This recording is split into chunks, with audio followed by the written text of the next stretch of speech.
What about after you started your professional career, sir? In the Supreme Court, the early days? I started when I was going to the trial court. I first worked with... What year was that, sir? When I started going to the trial court as a student, it was 78 to 78, 79. At the time I had Mr. D.P. Vadwa, who later became a judge of the Supreme Court. Again, very gracious of him. He was a student of my father. He very graciously accepted me as his junior. And I used to sort of go around the trial courts with him, and he was, again, a very hard taskmaster. So behind the very pleasant exterior, he was very demanding in terms of work hours, and he used to work himself very hard. And I realized that a lawyer's first step is really in hard work. Then when I was getting into the bar, and I got into it after some time, I was very fortunate. I thank Mr. Soli Sorabji for having given me an opportunity to be his junior. I'm not very sure whether I deserved it, but I thank him very much that he gave me this opportunity. And it's a debt of honor which I owe to Mr. Vadwa, I owe to Mr. Sorabji, and of course Soli Sorabji is not only a lawyer, a poet, a great human being, and he had a certain degree of paternal affection for his juniors. He cared for his juniors, and I'm very proud that I feel the same way as I did when I joined his chambers. He again he was a very quick lawyer. You had to be very well prepared to brief him. So we had to work overnight and keep a list of dates ready. And he used to get up very early in the morning, 4:35, and then he would wear in his pajamas. He would be reading the briefs very quickly before the juniors came, and then he would have a second round with the junior, and he was so quick.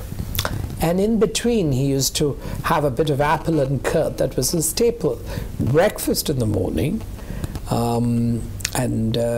He could deal with any branch of law. Not many people know that he could have dealt with a criminal case with equal ease as he did with a constitutional matter. He also has, shall I say, a very great gift of memory, and all that which he used to do was to mark the page numbers of the brief and just a little, shall I say, a word or two to describe what had to be seen. So we all got into the habit, like Soli, marking on the back of the brief. I'm afraid I tried mimicking him as far as note making is concerned, but didn't quite succeed. I still have to make pretty longish notes. Apart from Mr. Sorabji, I first saw him before I became a lawyer, and at that time it was a dream to be his junior, because he was young and he had a moustache, incidentally. This was when he was arguing the St. Xavier's College case in 1975, before 1974 or 75, before Chief Justice A.N. Ray. And he spoke so eloquently, and he spoke with passion and such clarity, and you could hear his voice and enunciation very clearly right till the back. It was very impressive. I saw Mr. Nariman again as a young boy. At that time, just at the same time I saw Mr. Sorabji. He again had a thin pencil moustache. And he was so meticulous and so well prepared, and he was known for not seeking an adjournment, and he was a very tough lawyer for the government, so nobody could easily get over his forensic opposition and his skill.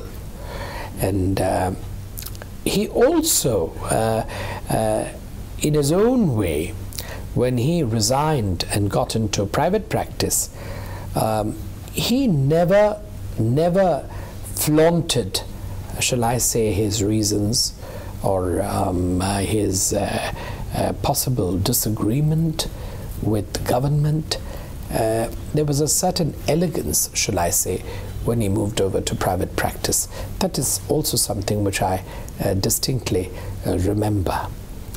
Mr. Venugopal, again, was a very, I mean, he still has a very youthful appearance. At that time, again, he had a great presence, and he used to know my father very well, but again, great presence and very pleasing personality. He never used to offend a judge. He had a sense of logical presentation, of putting forward a case. These are some of the lawyers at that time we were exposed to. Mr. Garg, R.K. Garg, the indomitable R.K. Garg. And when I joined the bar, he used to crack a joke with me. He said, you know, you're very, very correct in your manners, and you're very careful, you're very polite. I'm very sorry. Past 50, there'll be nothing of this left. And I thought he could not be right, but now I feel somewhere perhaps he was not off the mark. I can feel my own inner ruggedness or inner strength. It was a fairly perceptive remark for a person like R.K. Garg to make when I was just a teeny bopper in the bar, very early on, but they all had an eye for merit.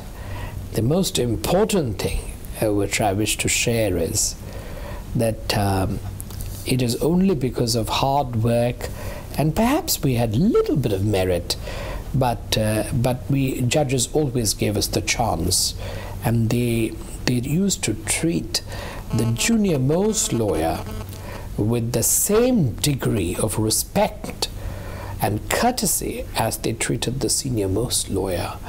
And when Chief Justice Chandrachud would close a case, he would thank each counsel by name, and we would curtsy, and the case used to be closed. It was a very beautiful tradition which existed at that time.